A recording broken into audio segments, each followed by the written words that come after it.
ഈ രാത്രിയിലും ദൈവവചന പഠനത്തിനായിട്ട് വന്നിരിക്കുന്ന എല്ലാവർക്കുള്ള വന്ദനത്തെ അറിയിക്കുകയാണ്. നമ്മളിപ്പോൾ പറഞ്ഞത് 3 കവനൻറ്റുകൾ യേശുക്രിസ്തുവിൽ വെളിപ്പെട്ട് നിൽക്കുന്നതാണ് പറഞ്ഞത്. ഒന്ന്, യേശുക്രിസ്തുവിൻ്റെ ജനനം അബ്രഹാമ്യ കവനൻറ്റിൻ്റെ നിവർത്തിയായിരുന്നു.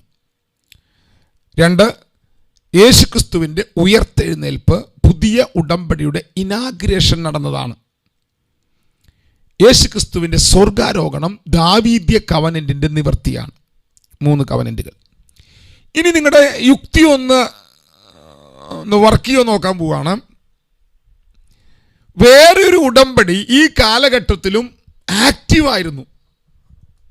ബൈബിളിൽ എവിടെയെങ്കിലും ഈ കാലഘട്ടത്തിൽ, അതായത് യേശുക്രിസ്തുവിൻ്റെ ജനന മരണ ഉയർപ്പിൻ്റെ കാലഘട്ടത്തിൽ ആക്റ്റീവായിരുന്ന മറ്റൊരു കവനന്റ് നിങ്ങൾക്ക് ഓർമ്മ വരുന്നുണ്ടോ?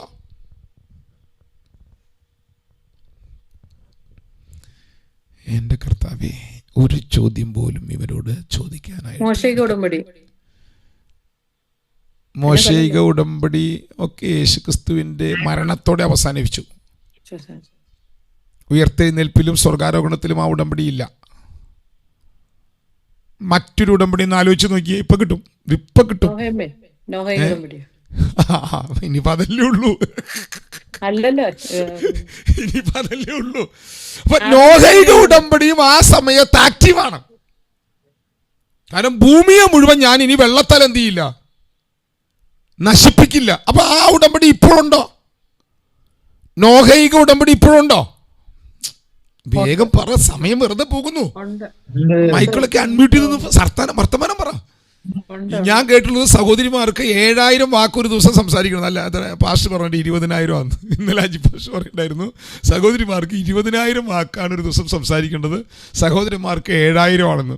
നിങ്ങൾ ആരും മിണ്ടുന്നുമില്ല. ഓക്കെ, അതിന് എന്താ പറയുക, മാതൃക നിങ്ങളെ കൊച്ചമ്മ ആയതുകൊണ്ടായിരിക്കാം. കൊച്ചമ്മ സഹിക്കാൻ പറഞ്ഞോ എന്ന് പറഞ്ഞ് മിണ്ടാതിരിക്കുന്ന സ്വഭാവമാണ്. ഓക്കെ, അപ്പം വേഗത്തിൽ വിഷയത്തിലേക്ക് വരാം. അപ്പം നോഹൈക കവനന്റ് ഇപ്പോഴും ആക്റ്റീവാണ്. അപ്പം ഞാനൊരു കാര്യം ചോദിച്ചോട്ടെ, ഇപ്പോൾ ആക്റ്റീവായി നിൽക്കുന്ന എത്ര കവനന്റ് ഉണ്ടെന്ന് പറയാവോ? ഒന്ന് ചിന്തിച്ചു നോക്കി. ഇപ്പോൾ ആക്റ്റീവായി നിൽക്കുന്ന എത്ര കവനന്റ് ഉണ്ട്?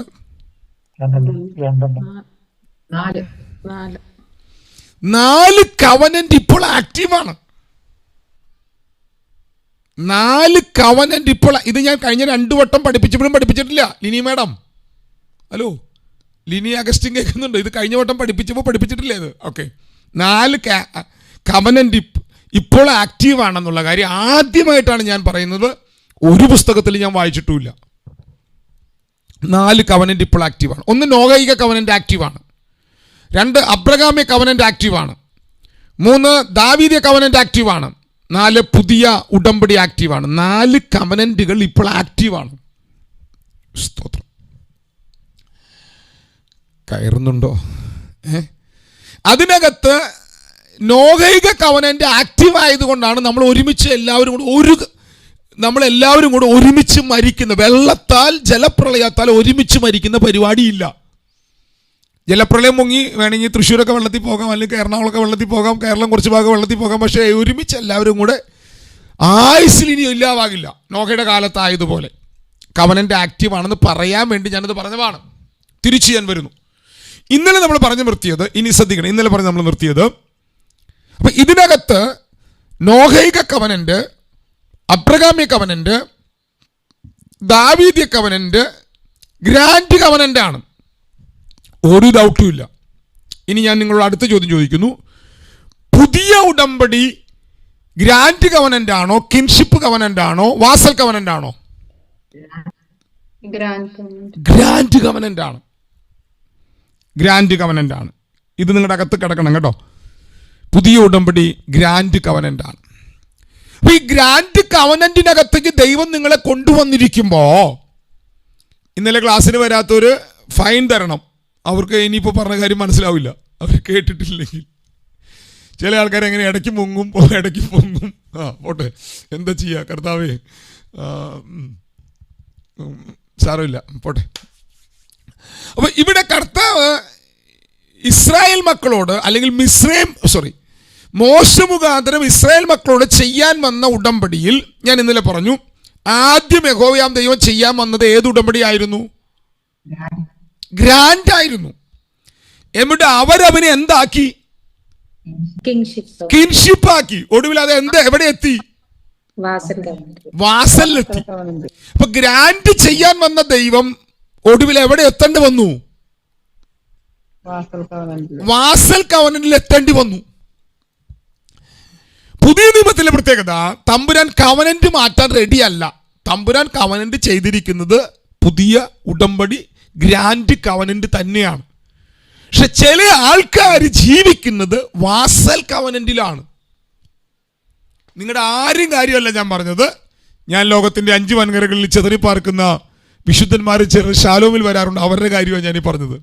അവര് മൈൻഡിനകത്ത് അവർ ജീവിക്കുന്നത് ദൈവാത്മാവ് തുറന്നു കൊടുത്തിരിക്കുന്ന ഉടമ്പടി ഗ്രാൻഡ് കവനന്റ് ആണ്. പക്ഷെ അറിയാതെ ഇവര് വാസൽ കവനന്റ് ജീവിക്കുകയാണ്. അറിയാതെ ഇവര് കിൻഷിപ്പ് കവനന്റ് ജീവിക്കുകയാണ്. ഒറ്റ ചോദ്യം ഞാൻ ചോദിച്ചു മുമ്പോട്ട് പോവുകയാണ്. നിങ്ങളുടെ മൈൻഡ് സെറ്റ് ഈ കവനന്റുകളിൽ ഏത് കവനന്റാണ് പുതിയ ഉടമ്പടിയിൽ ദൈവം നിങ്ങളോട് ചെയ്തിരിക്കുന്നത്, നിങ്ങളോടല്ല പുതിയ ഉടമ്പടിയിൽ ചെയ്തിരിക്കുന്നത് എന്നതിൽ നിങ്ങളുടെ മനസ്സ് പ്രാർത്ഥിച്ച് നിങ്ങളുടെ മനസ്സിന് രൂപീകരണം വരാൻ നിങ്ങൾ ദൈവത്തോട് പ്രാർത്ഥിക്കണം. ഇനി ഞാൻ താഴേക്ക് ഇറങ്ങി വരുന്നു. ഇന്നലെ നമ്മൾ പറഞ്ഞ ഭാഗം അതാണ്. അപ്പൊ ഗ്രാൻഡ് കവനന്റിനകത്ത് ദൈവത്തിന്റെ മക്കളാകുന്ന ഇസ്രായേൽ മക്കളെ ദൈവത്തിന്റെ റെപ്രസെന്റേറ്റീവുകളാക്കണം, ദൈവത്തിന്റെ പ്രതിനിധികളാക്കണം, ദൈവത്തിന്റെ പ്രത്യേക സമ്പത്തായിട്ട് അവർ നിർത്തണം, ദൈവത്തിന് അവരെ പുരോഹിതന്മാരായിട്ട് നിർത്തണം, ദൈവത്തിന് അവരെ രാജാക്കന്മാരായി നിർത്തണം. നിങ്ങളാരാണ്? നിങ്ങൾ രാജാക്കന്മാരാണോ? നിങ്ങൾ പുരോഹിതന്മാരാണോ?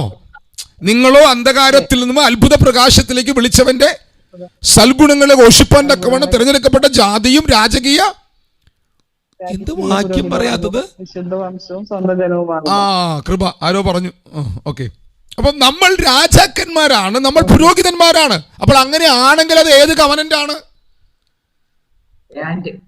അത് ഗ്രാൻഡ് കവനന്റ് ആണ്.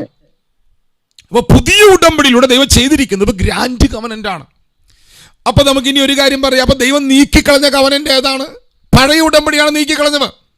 ആ ഉടമ്പടി ഗ്രാൻഡ് കവനന്റ് ചെയ്യാൻ വന്ന ഇസ്രായേൽ മക്കൾ കിൻഷിപ്പിലേക്ക് വന്നു. അവർ അത് പിന്നത്തെ വാസലിലേക്ക് ഇറങ്ങിപ്പോയി. അപ്പൊ ദൈവം നീക്കിക്കളഞ്ഞത് കിൻഷിപ്പ് കവനന്റും വാസൽ കവനന്റുമാണ്. ഇത്രയും പറഞ്ഞു മനസ്സിലായോ? ഓക്കെ. ഇനി ഇത്രയും നമ്മൾ ഇന്നലെ പറഞ്ഞതാണ്. ഇവരകത്ത് ഈ ഗ്രാൻഡ് കവനന്റും വാസൽ കവനന്റും ഇങ്ങനെ കയറാൻ കാരണം ഞാൻ പറഞ്ഞു, ഇവരുടെ മനസ്സിനകത്ത് ഇവർ ഈ ജനിച്ചു വളർന്ന സാഹചര്യം, ഫറവോന്റെ കീഴിലാണ് ജനിച്ചു വളരുന്നത്. ഏകദേശം 430 വർഷം അവർ താമസിച്ചു. ഇവർ ഇസ്രായേൽ മക്കൾ അവർ കണ്ടമാനം കാലം അടിമകളായിരുന്നു അവിടെ. അപ്പൊ അടിമകളായിരുന്നുകൊണ്ട് ഇവരുടെ മൈൻഡിനകത്തൊരു അടിമത്ത മനോഭാവം വന്നു. അതുകൊണ്ടാണ് പൗലോസ് ലേഖനം വഴി പറഞ്ഞത്, പിന്നെയും നാം ഭയപ്പെടേണ്ടതിന് ദാസ്യത്വത്തിന്റെ ആത്മാവിനെ അല്ല. കണ്ടോ, ഒരു അടിമത്തത്തിന്റെ ആത്മാവ് നമ്മുടെ അകത്തുണ്ട്. നമ്മെ ദൈവം വിളിച്ചിരിക്കുന്നത് അടിമത്തത്തിന്റെ ആത്മാവിൽ ജീവിക്കാനല്ല. ഓക്കെ, ഇതൊക്കെ നമ്മൾ ഇന്നലെ പറഞ്ഞു വന്നതാണ്. ഒടുവിൽ നമ്മൾ പറഞ്ഞു നിർത്തിയത്, ദൈവം ഈ ഉടമ്പടിയുടെ പാർട്ട്ണറാണ്, പണീഷറാണ്. ഇതാണ് നമ്മൾ ഇന്നലെ പറഞ്ഞു നിർത്തിയത്. ദൈവം എന്താണ്? കിൻഷിപ്പ് കവനന്റിലേക്ക് വന്നപ്പോൾ ദൈവം ആ ഉടമ്പടിയിലെ പാർട്ട്ണറുമാണ്, പണീഷറുമാണ്. ഞാൻ അവന് ഇന്നലെ പറഞ്ഞിരുന്നു, 2 വ്യക്തികൾ ഉടമ്പടിയിലേക്ക് പ്രവേശിക്കുമ്പോൾ മൃഗത്തെ പുലർത്തി വെച്ച് അവൻ്റെ നടുവിലൂടെ 2 പേരും ഒരുമിച്ച് മടന്ന ശേഷം ഇവര് എഴുതുന്ന കരാറ് ഇവരൊരു പെട്ടിക്കകത്താക്കി അവരവരുടെ ദൈവങ്ങളുടെ ആലയത്തിനകത്ത് കൊണ്ടുപോയി വയ്ക്കും. ആലയത്തിനകത്ത് വെച്ചാൽ ഇവരെപ്പോഴെങ്കിലും ഈ ഉടമ്പടി തെറ്റിക്കുന്ന വ്യക്തിയെ അവരുടെ ദൈവം കീറിക്കളയും. ഇവിടെ ഇസ്രായേൽ മക്കളുടെ മറുഭാഗത്ത് ഉടമ്പടി ചെയ്യാൻ നിൽക്കുന്നത് യഹോവയാം ദൈവമാണ്. അപ്പോൾ യഹോവയാം ദൈവം ഒരു ഭാഗത്ത് കവനന്റിന്റെ ഒരു പാർട്ടായി നിൽക്കുന്നു, മറുഭാഗത്ത് ഇസ്രായേൽ മക്കൾ നിൽക്കുന്നു. അപ്പോൾ ഈ കരാർ എഴുതിയാൽ ഇത് എവിടെ സൂക്ഷിക്കണം? ദൈവത്തിന്റെ ആലയത്തിൽ കൊണ്ടുവെക്കണം. ഇസ്രായേൽ മക്കൾക്കോ അവരുടെ ദൈവത്തിന്റെ ആലയത്തിൽ കൊണ്ടുവെക്കണം. 2 കൂട്ടർക്കും ആലയമില്ല. അതുകൊണ്ട് ദൈവം മോശയോട് പറഞ്ഞു, നീ ഒരു ആലയം പണിയണം. ആ ആലയത്തിനകത്ത് നീ ഒരു പെട്ടകം പണിയണം. ആ പെട്ടകത്തിനകത്ത് നീ കരാർ വെക്കണം. അങ്ങനെയാണ് ദൈവം ആലയം പണിതത്. ആലയത്തിനകത്ത് പെട്ടകം വന്നത്. പെട്ടകത്തിനകത്ത് 2 കൽപ്പന വെച്ചു. 2 കൽപ്പന ആരുടെയാ? ഒന്ന് ദൈവത്തിന്റെ ഭാഗം, 2 ഇസ്രായേലിന്റെ ഭാഗം. കർത്താവേ ഉണ്ടോ? നിങ്ങൾ എന്നെ കൂടെ ഉണ്ടോ? കർത്താവേ കൃപ. അപ്പം ഈ കവനന്റ് ദൈവം സ്ഥാപിച്ചു. ഇനി ശ്രദ്ധിക്കും, ഇതുവരെ ഞാൻ ഇന്നലെ പറഞ്ഞ കാര്യങ്ങളാണ്. അപ്പൊ ഇവിടെ ഈ കിൻഷിപ്പ് കവനന്റിലേക്ക് വന്നപ്പം ഒറ്റ കാര്യം കൂടെ ശ്രദ്ധിക്കുക. ഗ്രാൻഡ് കവനന്റിൽ ഇവർ ദൈവത്തിന്റെ പ്രതിനിധികളാണ്. കിൻഷിപ്പ് കവനന്റിൽ ഇവർ ദൈവത്തിന്റെ പാർട്ട്നേഴ്സാണ്. എപ്പോഴാണോ കിൻഷിപ്പിലേക്ക് വന്നത്, കിൻഷിപ്പിൽ വന്നാൽ തെറ്റിയാൽ അപ്പേ അടി കിട്ടണം. അടിക്കണം. തെറ്റിയാൽ അപ്പേ അടി കിട്ടണം. ഇവിടെയാണ് ഞാൻ ഇന്നലെ പറഞ്ഞു, പെന്തക്കോസ്തിനൊരു മൈൻഡുണ്ട്. കർത്താവേ സോറി, ആത്മലോകത്തിന് മൈൻഡുണ്ട്. ഒരു വ്യക്തിക്ക് എന്തെങ്കിലും ഒരു പ്രശ്നം വന്നാൽ ഉടനെ അവർ പറയും അത് പാപത്തിന് തമ്പുരാൻ കൊടുത്ത അടിയാണ്. ഞാനിത് ഇന്നലെ പറഞ്ഞതാണ്, ഞാനതുകൊണ്ട് ആ ഭാഗം വിടുന്നില്ല, ഓർപ്പിക്കുന്നില്ല. ഇന്നലെ ഞാൻ നിങ്ങളോട് 8 ഭാഗങ്ങൾ വായിക്കാൻ പറഞ്ഞിരുന്നു. നിങ്ങൾക്ക് സമയം കണ്ടമാനം ഉണ്ടായിരുന്നുകൊണ്ട് നിങ്ങളെല്ലാവരും സമയം എടുത്ത് വായിച്ചു എന്ന് എനിക്കറിയാം. ഞാൻ ചോദിക്കുന്നില്ല, വെറുതെ എന്തിനാ നിങ്ങളുടെയും എൻ്റെയും സമാധാനം ഉള്ളത് കളയുന്നത്. 4 വാക്യങ്ങൾ സീനായ് പർവ്വതത്തിന് മുമ്പും 4 വാക്യങ്ങൾ സീനായ് പർവ്വതത്തിന് ശേഷവും പറഞ്ഞിരുന്നു. 1 പുറപ്പാട് 15:22 മുതൽ 26 വരെ. 2 പുറപ്പാട് 16:1 മുതൽ 15 വരെ. ഞാൻ സ്പീഡിലെ പറയുന്നുള്ളൂ, ഇന്നലെ നിങ്ങൾ എഴുതിയെടുത്തതാണ്. 3 പുറപ്പാട് 16:27 മുതൽ 30 വരെ. 4 പുറപ്പാടിന്റെ 17 മുതൽ 1 വരെ. ഈ 4 ഭാഗങ്ങളിൽ ഇവർ ദൈവത്തോട് പിറുപിറുത്തു. പക്ഷെ ദൈവം അവരെ ശിക്ഷിക്കുന്നില്ല. അവര് മിസ്രൈമിലേക്ക് മടങ്ങിപ്പോകാൻ തീരുമാനിച്ചു. ദൈവം അവരെ ശിക്ഷിക്കുന്നില്ല. കാരണം എന്താ? അവർ കിങ്ഷിപ്പ് കവനന്റിലേക്ക് വന്നിട്ടില്ല. സീനായ് പർവ്വതത്തിലേക്ക് വരികയും ന്യായപ്രമാണം അവർക്ക് തന്നോ, ഞങ്ങൾ അനുസരിക്കാമെന്ന് പറഞ്ഞൊരു കിങ്ഷിപ്പിലേക്ക് വരാത്തോടത്തോളം കാലം അവരെ ശിക്ഷിക്കാൻ ദൈവത്തിന് പറ്റിയല്ല. എന്നാൽ ഇതേ ദൈവം, ഇതേ ഇസ്രായേൽ മക്കൾ, ഇതേ മരുഭൂമി, സംഖ്യാപുസ്തകം 11:1 മുതൽ 3 വരെയുള്ള വാക്യം, സംഖ്യാപുസ്തകം 33:34, സംഖ്യാപുസ്തകം 15:22 മുതൽ 30 വരെ, സംഖ്യാപുസ്തകം 21:4 മുതൽ 6 വരെ. ഈ 4 ഭാഗത്ത് ഇവർ പിറുപിറുത്തു. നല്ല ഒന്നാമനെ ചുട്ടയടി കൊടുത്തു. തീയായിട്ട് ദൈവം തീയിറക്കി അവരെ ദഹിപ്പിച്ചു കളഞ്ഞു. പകർച്ചവ്യാധി അയച്ചു ദൈവം. അതൊരു കണ്ടമാനം ശിക്ഷാവിധികൾ ദൈവം അവരുടെ വടിയിൽ കൊണ്ടുവന്നു. എന്തുകൊണ്ടാണ് സീനായ് പർവ്വതത്തിന് മുമ്പ് അവരെ ശിക്ഷിക്കാതിരുന്നത്? ഒരേ തെറ്റ്, ഒരേ ജനം, ഒരേ ദൈവം. എന്തുകൊണ്ട് 4 പ്രാവശ്യം മുമ്പ് ശിക്ഷിച്ചില്ല? എന്തുകൊണ്ട് 4 പ്രാവശ്യം പിന്നീട് ശിക്ഷിച്ചു? ഒറ്റ മറുപടി ഉള്ളൂ, ഇടയിൽ കിൻഷിപ്പ് കവനന്റ് ഇറങ്ങി വന്നു.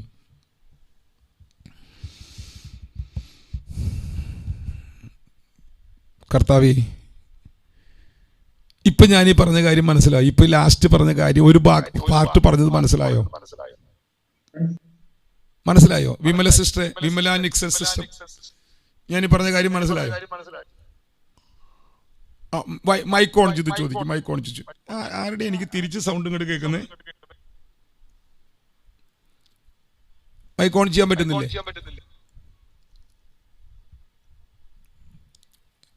വിമല സിസ്റ്റർക്ക് മൈക്ക് ഓൺ ചെയ്യാൻ പറ്റുന്നില്ല.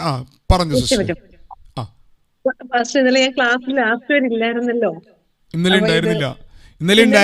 ഇന്നലെ ഉണ്ടാകാതിരുന്നവരെല്ലാം ഫൈൻ അടക്കണം. ഉണ്ടായിരുന്നു. പക്ഷെ ലാസ്റ്റ് ഞാൻ ഫസ്റ്റ് ടൈം ഇന്നലെ കേറിയതേ. പക്ഷെ ലാസ്റ്റ് ആയപ്പോഴത്തേക്ക് പിന്നെ ഓഫ് ചെയ്ത് ഇറങ്ങേണ്ടി വന്നു. അത്യാവശ്യം ഉണ്ടായിരുന്നു. നിങ്ങള് എൻ്റെ ഒരു അഭ്യർത്ഥന, നിങ്ങൾ ദൈവരാജ്യത്തിൽ ദൈവത്താൽ പ്രയോജനപ്പെടാൻ ആഗ്രഹിക്കുന്നെങ്കിൽ നിങ്ങൾ ഈ 4 ക്ലാസ് എടുത്ത 4 ക്ലാസ്സുകൾ ഒന്ന് എപ്പോഴെങ്കിലും സമയം പോലെ കേട്ടിട്ട് അത് നിങ്ങളൊരു നോട്ട് ഉണ്ടാക്കിയാൽ നിങ്ങൾക്ക് അത് പ്രയോജനമാണ്. നോട്ടുണ്ടാക്കിയാൽ നിങ്ങൾക്ക് അത് അനുഗ്രഹം. നിങ്ങൾ ദൈവം ഉണർവയക്കും. ആ ഉണർവ് അയക്കുന്ന നേരത്ത് ഈ മഴ പെയ്യുന്നുള്ള കാര്യം ഉറപ്പായിരുന്നു ഏലീശയ്ക്ക്. അതുകൊണ്ട് പുള്ളിയുടെ വീട്ടിൽ വിത്തുണ്ടായിരുന്നു. എല്ലാവരും ക്ഷാമം വന്നപ്പം വിത്തെടുത്ത് പുട്ടടിച്ച് മഴ പെയ്തപ്പം വിതയ്ക്കാൻ വിത്തില്ല. പക്ഷെ ഏലീശയുടെ വീട്ടിൽ വിത്തുണ്ട്. കാരണം പുള്ളിക്കറിയാം മഴ പെയ്യൂന്നേ. എന്നതുപോലെ ഉണർവുണ്ടാകുമ്പോൾ നിങ്ങൾ ദൈവത്താൽ പ്രയോജനപ്പെടണമെങ്കിൽ നിങ്ങൾ വചനത്തിന്റെ വെളിപ്പാടുകൾ എഴുതി പഠിക്കണം. ഞാൻ ഈ ക്യാമറ എടുത്ത് കാണിച്ചു തന്നെ എൻ്റെ ഇവിടെ ഇരിക്കുന്ന നോട്ട്ബുക്കുകൾ, നിങ്ങൾ എപ്പോഴെങ്കിലും എൻ്റെ വീട്ടിൽ വരുമ്പം എത്ര നോട്ട്ബുക്ക് ഉണ്ടെന്ന് ഇതിനകത്ത് എണ്ണി തിട്ടപ്പെടുത്തിയിട്ട് പോകുന്ന ആൾക്ക് ഞാനൊരു സമ്മാനം തരുവേ. സമ്മാനം എന്ന് വെച്ചാൽ ജീരകംകൊട്ടായാലും കുഴപ്പമില്ല, അത്രയധികം നോട്ട്ബുക്ക് ഇതിനകത്തുണ്ട്. ഓക്കെ, അപ്പോൾ അതുകൊണ്ട് നിങ്ങളിത് എഴുതി പഠിച്ചാൽ നല്ലതാണ്. ഇനി ചില ആൾക്കാർക്ക് ഭയങ്കര ബുദ്ധിമതിയായ ആൾക്കാരുണ്ട്, അവരെഴുതി പഠിക്കേണ്ട, അവർ കേട്ടാൽ മതി, അവർക്കത് കേട്ടാൽ അവരുടെ തലയിൽ കയറും. പക്ഷെ ചോദിക്കുമ്പോൾ പറയണമെന്ന് മാത്രമേ ഉള്ളൂ. ഓക്കെ, ഇപ്പോൾ സിസ്റ്റർ എന്താ പറഞ്ഞേ? ഞാൻ ചോദിച്ച ചോദ്യം 4 വാക്യങ്ങൾ മുൻപും 4 വാക്യങ്ങൾ ശേഷവും പറയുന്ന പാസ്റ്റർ പറഞ്ഞില്ലേ സീനായി മലയാളത്തിൽ ബന്ധത്തില്, അതൊന്ന് ആ വചനഭാഗങ്ങൾ ഒന്നുകൂടെ ഒന്ന് റിപ്പീറ്റ് ചെയ്യാൻ പറ്റുമോ? എഴുതിയ ആരെങ്കിലും ഉണ്ടോ? ഇത് ഇന്നലെ എഴുതിയ ആരെങ്കിലും കയ്യിലുണ്ടോ? ഉണ്ടെങ്കിലും ഒന്ന് പറഞ്ഞേ. എനിക്കൊരു സെക്കൻഡ്, എനിക്ക് എൻ്റെ തൊണ്ടയ്ക്ക് ഒരു ആശ്വാസം കിട്ടും, തൊണ്ട വേദനിക്കുന്നു. എഴുതിയ ഒരാളെന്ന് പറഞ്ഞേ. പുറപ്പാട് 15:22. വന്നു ഡോക്ടർ റീന. എവിടെയാ? അവിടെ ഉണ്ട്. ഓക്കെ, പറഞ്ഞോ ആന്റി, പറഞ്ഞോ. പുറപ്പാട് 16:1 മുതൽ 5. നിങ്ങൾക്ക് നിർത്തി പറഞ്ഞു വിമല സിസ്റ്റർ എഴുതേണ്ടവരെ എഴുതിക്കോട്ടെ. ഓക്കെ, ഒന്നാമത്തെ പറഞ്ഞു. 15:22 മുതൽ 26 വരെ, 1 മുതൽ 15 വരെ. മൂന്നാമത്തെ പുറപ്പാട് 16:17 മുതൽ 30 വരെ. പുറപ്പാട് 17:1 മുതൽ 7 വരെ. അടുത്തത് സംഖ്യ 11:1 മുതൽ 3 വരെ. 33-34. സംഖ്യ 15 32 മുതൽ 36 വരെ. സംഖ്യ 21 4 മുതൽ 6 വരെ. ഇനി ഇവിടെ നിന്ന് ദൈവത്തിന് വന്ന മാറ്റം പറയാൻ പോവാണ്. ശ്രദ്ധിക്കണ്ട. അപ്പൊ ഈ ഉടമ്പടി മാറ്റിക്കളഞ്ഞു കേട്ടോ. ഹലോ, നിങ്ങൾ എൻ്റെ കൂടെ ഉണ്ടോ? പഴയ ഉടമ്പടി ദൈവം എന്ത് ചെയ്തു? കാൽവറിയിൽ ഈ പഴയ ഉടമ്പടി നീക്കിയിട്ടാണ് പുതിയ ഉടമ്പടി സ്ഥാപിച്ചേ. പുതിയ ഉടമ്പടി എന്തുടമ്പടി അല്ല. പുതിയ ഉടമ്പടി കിങ്ഷിപ്പ് കവനന്റോ വാസൽ കവനന്റോ അല്ല. പുതിയ ഉടമ്പടി ഗ്രാൻഡ് കവനന്റ് ആണ്. നിങ്ങളുടെ അകത്തു നിന്ന് ഈ പണ്ട് ഞാൻ ജോസഫിന് ചെറുപ്പത്തില് ഈ ഒരു ബൈബിള് ഈ പട്ടാളക്കാർ വന്നിട്ട് എല്ലാവരും കൂടെ ചേർത്ത് ഓരോരുത്തർ വെടിവെച്ച് കൊല്ലുകയാണ്. ഈ ബൈബിള് ഈ ബൈബിളിനെ തുപ്പാൻ പറയുകയാണ് എല്ലാവരോടും. അപ്പോൾ ബൈബിളിനെ തുപ്പാൻ പറഞ്ഞിട്ട് അപ്പോൾ എല്ലാവരും വന്ന് ബൈബിളിനെ തുപ്പിയിട്ട് പോകുക. ബൈബിളിനെ തുപ്പിയില്ലെങ്കിൽ വെടിവെച്ച് കൊല്ലും. അപ്പോൾ ലാസ്റ്റ് ഒരു കൊച്ചു മാത്രം വന്നിട്ട് എല്ലാവരും തുപ്പിയ തുപ്പലങ്ങ് തുടച്ചു കളഞ്ഞു. ആ കൊച്ചിനെ അവർ വെടിവെച്ച് കൊന്നു. അപ്പം എൻ്റെ അകത്ത് കയറിയത് ഇവന് ഈ ദൈവവചനത്തോട് ഇങ്ങനെ സ്നേഹം ഉണ്ടാകണമെന്ന് ചിന്തിച്ച ഞാൻ ഇവനിത് കാണിച്ചു കൊടുക്കുന്നേ. എല്ലാം കഴിഞ്ഞിട്ട് ഞാൻ ചോദിച്ചു, മോനെ എന്താകണമെന്ന് ചോദിച്ചു. അപ്പോൾ അവൻ പറഞ്ഞു, എനിക്ക് ആ വെടിവെച്ച് കൊന്ന പട്ടാളക്കാരനാവണമെന്ന് പറഞ്ഞു. ഞാനിത് കാണിച്ചു കൊടുത്തെന്തിനാ? ഞാൻ കാണിച്ചു കൊടുത്തത് അവൻ ആ കൊച്ചിനെ പോലെ ബൈബിളിനെ ഒരാൾ അവഗണിച്ചാൽ അത് തുടച്ചു കളഞ്ഞ് മരിക്കാൻ തയ്യാറാകണമെന്ന് വിചാരിച്ചാണ് ഞാൻ എന്ത് ചെയ്തത്, കാണിച്ചു കൊടുത്തത്. പക്ഷെ അവൻ്റെ അകത്ത് കയറിയത് എന്താ എന്നതുപോലെ ഞാൻ നിങ്ങളെ പഠിപ്പിക്കുന്നത് വാസൽ കവനന്റ് വന്നതോടുകൂടെ ദൈവം നിങ്ങളെ പിറുപിറുക്കുന്നവരെ കൊന്നുകളയുമെന്നുള്ള കാര്യം കേട്ടാനല്ല. ദൈവം ആ കവനന്റിനെ എടുത്തു മാറ്റി. ദൈവം ഇപ്പോൾ നമുക്ക് തന്നിരിക്കുന്ന കവനന്റ് ഗ്രാൻഡ് കവനന്റ് ആണെന്ന് പറയാനാണ്. അപ്പൊ ഇത്രയും പറഞ്ഞ കൂട്ടത്തിൽ കുറെ നേരം വാസൽ കവനന്റ് പറഞ്ഞതുകൊണ്ട്, കിങ്ഷിപ്പ് കവനന്റ് പറഞ്ഞതുകൊണ്ട് അകത്ത് കയറേണ്ടത് കിങ്ഷിപ്പ് കവനന്റ് അല്ല, അകത്ത് കയറേണ്ടത് ഗ്രാൻഡ് കവനന്റ് ആണ്. ഓക്കെ, അപ്പൊ ഇവിടെ സീനായ് പർവ്വതം കഴിഞ്ഞപ്പോൾ മുതൽ ഇവർ ചെയ്യുന്നതിന് മുഴുവൻ ദൈവം ശിക്ഷിക്കാൻ തുടങ്ങി. കാരണം എന്താ? ഇവരിൽ കിങ്ഷിപ്പ് കവനന്റ് ആക്റ്റീവായി, ന്യായപ്രമാണം ആക്റ്റീവായി. ഇവിടെ നിങ്ങൾ അടുത്തൊരു കാര്യം ചിന്തിക്കണം, മനസ്സിലാക്കേണ്ടത്, നിങ്ങൾ ഏത് മൈൻഡിലാണ് ജീവിക്കുന്നത്? പുതിയ നിയമവിശ്വാസികളായ നിങ്ങൾ നിയമാധിഷ്ഠിതമായിട്ടാണ് ജീവിക്കുന്നതെങ്കിൽ ഈ ന്യായപ്രമാണം നിങ്ങളെ കൊല്ലും. 4 സ്റ്റേജിൽ നിങ്ങൾക്ക് ജീവിക്കാം. നിയമാധിഷ്ഠിതമായി ജീവിക്കാം, സ്നേഹാധിഷ്ഠിതമായി ജീവിക്കാം, ജീവാധിഷ്ഠിതമായി ജീവിക്കാം. അത് മലയാളത്തിൽ പറയുമ്പോൾ വരുന്നില്ല. തേജസ്സിനാൽ ജീവിക്കാം, തേജസ്സിനാൽ അധിഷ്ഠിതമായിട്ട് ജീവിക്കാം. അത് ഇംഗ്ലീഷിലാണ് പറഞ്ഞാലാണ് ശരിയാവുള്ളൂ. ലോ മൈൻഡിൽ ജീവിക്കാം. സജി പാഷക്ക് മലയാളം പറയാൻ പറ്റാണ്ടായി ഇപ്പോൾ. ലോ മൈൻഡിൽ ജീവിക്കാം, ലവ് മൈൻഡിൽ ജീവിക്കാം, ലൈഫ് മൈൻഡിൽ ജീവിക്കാം, ലൈറ്റ് മൈൻഡിൽ ജീവിക്കാം. 4 തലത്തിൽ ജീവിക്കാം. നല്ലൊരു കൂട്ടം ആത്മീയ വിശ്വാസികളും ജീവിക്കുന്നത് ലോ മൈൻഡിലാണ്. അവർ ലവ് മൈൻഡിലേക്ക് കയറിയിട്ടില്ല.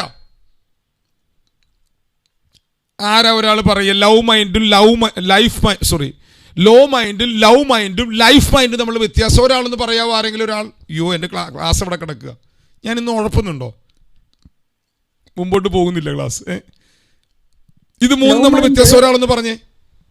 ലോ മൈൻഡ് എന്ന് പറയുമ്പോൾ നമ്മൾ പഴയ നിയമം അനുസരിച്ച് പാപം ചെയ്യരുത്, ആ നിയമം ഉണ്ടല്ലോ അതനുസരിച്ച് ജീവിക്കും ഒരു കാര്യം ചെയ്യുമ്പോൾ. ലവ് മൈൻഡ് എന്ന് പറയുമ്പോൾ സ്നേഹത്തിൽ എല്ലാം ചെയ്യുന്നത്. നമ്മളൊരു പാപം ചെയ്യാത്തത് പേടിച്ചാണ് ചെയ്യാതിരിക്കുന്നതെങ്കിൽ നമ്മൾ ജീവിക്കുന്നത് ലോ മൈൻഡിലാണ്.